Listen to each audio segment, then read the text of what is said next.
पुण्यात अशोक खरात विरोधात गुलाबो गँगनं आंदोलन केलेलं आहे। प्रतिकात्मक तिरडी उचलत आंदोलन करण्यात आले। टिळक रस्त्यावर संगीता तिवारींच्या नेतृत्वात हे आंदोलन केलं गेलं।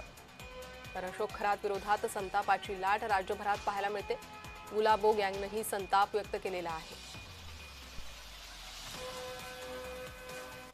पुण्यातील रस्त्यांवरती आता बोंधूबाबा अशोक खरात याची तिरडी जी आहे ती बीटीआ फाउंडेशन आणि संगीता तिवारी यांच्या माध्यमातून काढलेली पाहायला मिळते। आपण ही तिरडी पाहतोय। ही तिरडी या महिलांच्या माध्यमातून जी आहे ती अशोक खरातची काढलेली आहे। कारण का ज्या पद्धतीने मागील काही दिवसांपासून अशोक खरात प्रकरण संपूर्ण राज्यभर गाजलेलं पाहायला मिळतंय। राज्यभर या सगळ्या प्रकरणामुळे मोठा गोंधळ जो आहे तो सुरू आहे आणि त्यामुळेच आता या सगळ्याची तिरडी जी आहे ती या बीटीआ फाउंडेशन आणि संगीता तिवारी यांच्या माध्यमातून काढलेली पाहायला मिळते। अगदी फुलं टाकत ही सगळी ही तिरडी जी आहे ती संगीता तिवारी यांच्या माध्यमातून काढली जाते आणि चपलांचा हार देखील या बोंधूबाबा अशोक खरातला जो आहे तो घातलेला आपल्याला पाहायला मिळतोय आणि या तिरडीच्या माध्यमातून ह्या प्रकरणावरती बोट जी आहे ते या सगळ्या महिलांकडून ठेवलं जातंय।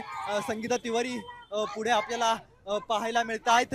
संगीता तिवारी यांच्या माध्यमातून मागील काही दिवसांपासून सातत्याने जे आहे ते या प्रकरणावरती आवाज जो आहे तो उठवलेला पाहायला मिळत होता आणि आता पुण्यातल्या या रस्त्यांवरती अशा पद्धतीने हे आंदोलन जे आहे ते अशोक खरातच्या बाबतीमध्ये केलं जात आहे। कारण का मोठा गोंधळ या सगळ्या प्रकरणामुळे मागील काही दिवसांपासून आपल्याला पाहायला मिळतोय आणि आता देखील हा संपूर्ण गोंधळ आपल्याला पाहायला मिळत आहे।